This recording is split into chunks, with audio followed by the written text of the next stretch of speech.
ہم بات کرتے ہیں کہ الحمدللہ، ہم پھر اللہ کی تعریف بیان کرتے ہیں کہ اللہ کے جو تمام تعریفیں ہیں، مطلب الحمد یعنی وہ ایک تعریف، جو ایک تعریف بنتی ہے نا ایکچول، جسے ہم مطلب پریزنگ کہتے ہیں، تو وہ اللہ ہی کے لیے ہے۔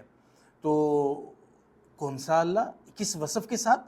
جو رب العالمین ہے، جو عالمین کا رب ہے۔ جب ہم اللہ کے حضور پیش ہو جاتے ہیں، اللہ کے سامنے حاضر ہو جاتے ہیں، تو ہم اللہ کی تعریف سے بات شروع کرتے ہیں کہ خاص تعریف، جیسے ہم انگلش میں لفظ دا یوز کرتے ہیں نا کسی چیز سے پہلے، اسی طرح عربی میں جب ہم ال کا لفظ یوز کرتے ہیں تو اس کا مطلب یہ ہوتا ہے کہ وہ خاص جو ایکچول ان ریئل ہے، وہ چیز جو ہے الحمدللہ، یعنی کہ جو تعریف ہے نا حقیقی تعریف، یعنی کہ جو اصل میں تعریف بنتی ہے، وہ تعریف ہے اللہ کے لیے۔ تو جب ہم اللہ کے حضور پیش ہوتے ہیں تو ہم اللہ کو کہتے ہیں کہ یا اللہ، کہ وہ جو تعریف ہے نا ایکچول، وہ آپ کی ہی ہے بس، اور وہاں پر آ کے ہر چیز ختم ہو جاتی ہے، اصل تعریف اللہ کے لیے ہے۔ تو کیا ہم اللہ کون اللہ ہمارے لیے کیا ہے؟ وہ جو رب العالمین ہے، الحمدللہ رب العالمین۔ اور اللہ تعالیٰ کے 99 نیم ہیں، اللہ کے 99 نیم ہیں: المالک القدوس السلام المومن المحیمن العزیز الجبار المتکبر۔ لیکن ہمیں اللہ کے جس وصف کی سب سے زیادہ ضرورت ہے، ویسے تو ہمیں اللہ کے تمام اوصاف کی ضرورت ہے، ہم اس کے طلبگار ہیں، جس وصف کی ہمیں سب سے زیادہ ضرورت ہے وہ رحمان اور رحیم ہے۔ تو ہم اللہ کے سامنے پیش ہوتے ہیں اور پھر اللہ کے آگے درخواست کرتے ہیں کہ تمام تعریفیں، یعنی کہ جو مخصوص تعریف ہے، ایکچول اس کا معنی یہ ہوگا مخصوص تعریف، جو ایکچول تعریف ہے وہ اللہ کے لیے ہے، جو عالمین کا رب ہے، رحمان ہے، رحیم ہے، مالک یوم الدین، جس دن دین قائم ہونا ہے، جس دن آخرت کا حساب کتاب قائم ہونا ہے، جس دن روز قیامت قائم ہونی ہے، اس کا وہ مالک ہے۔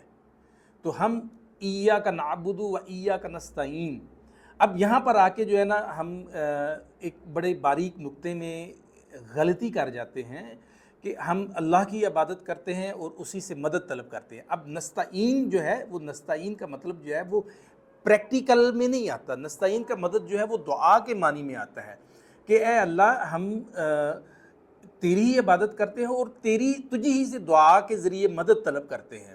اب یہاں پر میں ایک نقطہ پہ بات کرنا چاہتا ہوں کہ بیسیکلی ہم یہ کہتے ہیں جی، ہم نے جو ہے ڈاکٹر کے پاس جاتے ہیں تو اس سے بھی تو ہم مدد لیتے ہیں، ہم فلاں بندے کے پاس جاتے ہیں تو اس سے بھی مدد لیتے ہیں۔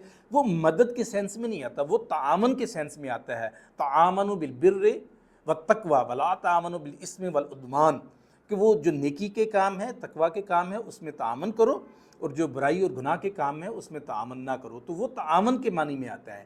لیکن یہاں نستعین کی جب ہم بات کرتے ہیں تو وہ دعا کے معنی میں آتا ہے کہ جیسے ہم اللہ کو پکارتے ہیں، کہ اللہ کو مدد کے لیے پکارتے ہیں، اللہ کو اپنی آسانیوں کے لیے پکارتے ہیں، اللہ کو مشکلات میں پکارتے ہیں، دعا کے سینس میں ہم پکارتے ہیں کہ یا اللہ ہمارے لیے یہ آسانی فرما دے، یا اللہ ہمارے لیے یہ انتظام فرما دے، یا اللہ ہمارے لیے یہ معاملات کو درست فرما دے، یا اللہ ہمیں فلاں چیز سے بچا لے۔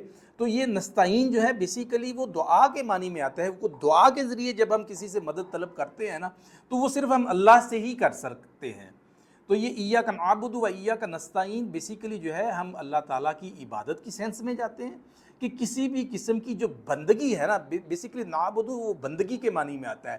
عبادت جو ہے وہ ایک اب ہم عربی گرامر میں اس کو دوبارہ سے دیکھیں تو عبد جو ہے وہ بندگی ہے، نعبدو جو ہم تیری بندگی کرتے ہیں۔ بندگی میں جو ہے وہ صرف عبادت نہیں ہے کہ ہم نے نماز کی، ہم نے روزہ رکھ لیا، ہم نے زکوٰۃ دے دی، تو یہ صرف عبادت میں آتا ہے۔ بندگی جو ہے یہ بہت بڑا لفظ ہے، یہ اس سے کہیں اوپر کی چیز ہے۔ یہ صرف اس کو عبادت تک بھی تخصیص نہیں ہم کر سکتے، مخصوص نہیں کر سکتے کہ ہم تیری ہی عبادت کرتے۔ ایکچولی اس کا معنی جو بنے گا کہ اے اللہ ہم تیری ہی بندگی کرتے ہیں۔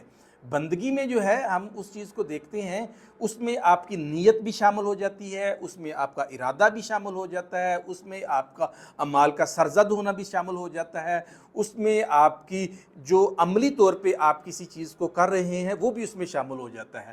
تو بندگی میں پھر ادب بھی شامل ہو جاتا ہے۔ حالانکہ جب ہم بات عبادت کی کرتے ہیں تو عبادت جو ہے خالصتاً ایک وہ طریقہ جو آقا علیہ الصلوۃ والسلام نے ہمارے تک پہنچایا، جو اللہ تعالیٰ نے ان کو احکامات دیے، تو وہ عبادت میں آ جاتے ہیں۔ اب ہم نے ایک روزہ رکھا تو ہم نے جو اس کے لوازمات ہیں جو پورے کرنے ہیں، جو ہم نے کھانا نہیں ہے، پینا نہیں ہے، اس وقت ہم نے یہ کرنا ہے، وہ لوازمات ہم سب پورے کر رہے ہیں، وہ جو ہے وہ عبادت میں آتا ہے۔ لیکن اس میں اگر ہمارے دل کے اندر ایک خلوص ہے، ایک محبت ہے، ایک چاہت ہے، ایک ادب ہے، تو وہ جو ادب ہے، جو خلوص ہے، جو چاہت ہے، وہ بندگی میں آتی ہے۔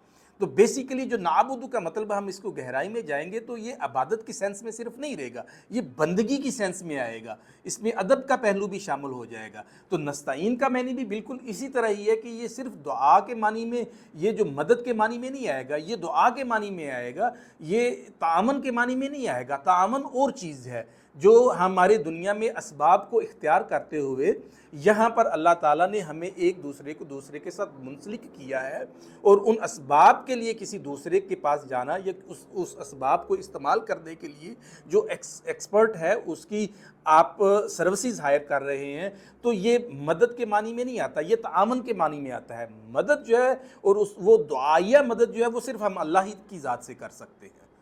ایاک نعبد و ایاک نستعین اہدنا الصراط المستقیم۔